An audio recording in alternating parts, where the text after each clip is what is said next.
Aimez-vous avoir peur? Oui, ça tombe bien, j'ai ce qu'il vous faut. Je vous ai préparé une sélection de 3 comics pour vous mettre dans l'ambiance de cette douce fête appelée Halloween. Vous trouverez des séries courtes que vous pourrez déguster en une soirée, et cela sans vous ruiner.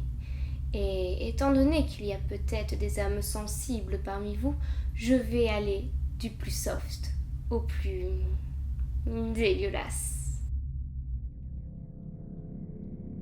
Commençons par Gideon Falls. Vous en avez déjà sûrement entendu parler car il a remporté l'Eisner Award de la meilleure nouvelle série. En gros, ce sont les Oscars, mais pour les comics. Gideon Falls signe la retrouvaille entre Jeff Lemire et Andrea Sorrentino après leur collaboration sur Green Arrow et Old Man Logan. Gideon Falls parle du destin croisé de 2 personnages qui enquêtent sur la même entité, la Grange Noire. D'un côté, nous avons le père Fred récemment muté dans la petite ville de Gideon Falls après la mystérieuse perte du père Tom. Il se retrouve confronté à des situations étranges, des meurtres, des disparitions et l'inquiétante présence d'une Grange Noire. Et de l'autre, nous avons le personnage de Norton, jeune homme paranoïaque avec une obsession pour les déchets, qui va l'amener à enquêter sur la Grange Noire dans un milieu urbain. Je ne vais pas vous en dire plus sur l'histoire afin de ne pas spoiler ceux qui veulent découvrir cette série, mais elle est à lire Absolument! Encore une fois, la collaboration entre Lemire et Sorrentino est un succès, d'autant plus que le trait de Sorrentino se prête parfaitement au genre horrifique. Lemire voulait instaurer une atmosphère et un sentiment de malaise permanent, et cela est réussi. De plus, il convient de souligner le travail sur les couleurs de Dave Stewart, qui, combiné aux traits de Sorrentino, fait de chaque apparition de cette Grange Noire une véritable vision d'horreur. Surtout avec cette silhouette au sourire terrifiant. Gideon Falls est un récit d'horreur particulièrement réussi et on sent que Lemire sait où il va et l'on a hâte de voir où cela va nous mener. Vous retrouverez cette série publiée chez Urban Comics en France et ça tombe bien, car le tome 2 sort le 31 octobre, pile pour Halloween. Êtes-vous prêts pour les prochains comics? À faire un pas de plus vers l'horreur? Ici on va parler d'un comics édité début 2019 en France chez Glénat Comics et en 2014 aux États-Unis, Chilling Adventures of Sabrina.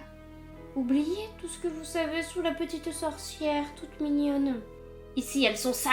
Nous sommes dans les années 60 et la jeune Sabrina, pour son 16e anniversaire, doit choisir entre le monde des mortels et un monde démonique. Et j'ai bien dit démonique parce qu'ici les sorcières n'ont pas étudié à Poudlard, elles sont admiratrices de Satan, manipulatrices et cannibales. Ce qui est plutôt pratique quand on vit dans une maison funéraire. Adieu les tantes sexy et le chat qui fait des vannes, on a une vision terrifiante de la sorcellerie qui effraie même Sabrina, qui est plus attachée au monde mortel et à son petit ami Harvey. Cet univers doit vous sembler familier si vous avez vu la série Netflix Sabrina, étant donné qu'elle s'est largement inspirée de ce comics. Elle reprend divers éléments scénaristiques, mais en prenant certaines libertés, et par conséquent, elle est bien inférieure à son support papier. Support papier qui bénéficie de la patte graphique de Robert Hack, un dessinateur parfait pour une série horrifique à l'ancienne. Chilling Adventure of Sabrina est un énorme coup de cœur pour ma part, et que vous ayez aimé ou non la série télé, si vous êtes fan d'horreur, n'hésitez pas, donnez-lui une chance. Cependant, si le premier tome peut se suffire à lui-même malgré son cliffhanger, sachez que le deuxième tome n'est pas prêt de sortir.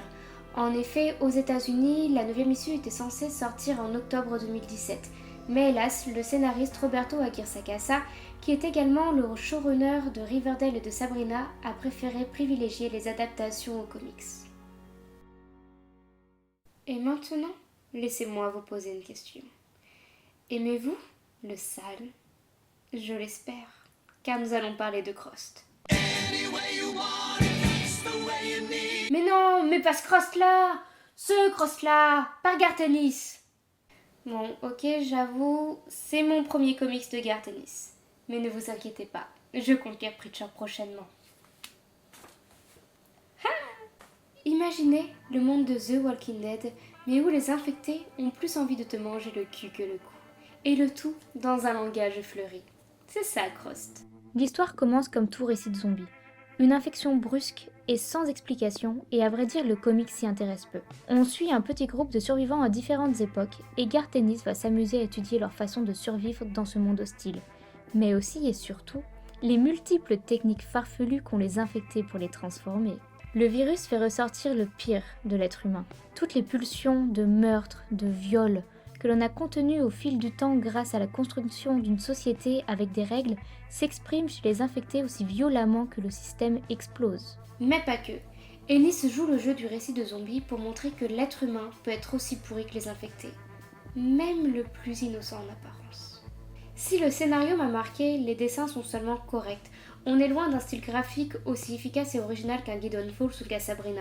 Et la narration alterne souvent entre passé et présent et il manque un petit élément visuel pour marquer cette transition. Vous pouvez retrouver le récit complet de Garth Ennis dans une intégrale publiée chez iComics. 264 pages de descente aux enfers et ce n'est pas une poignée de sel qui vous sauvera.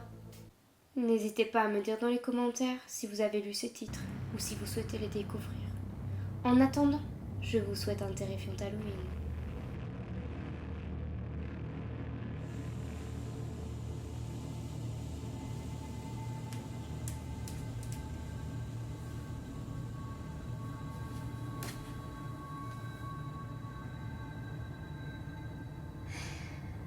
Abonnez-vous. Bande de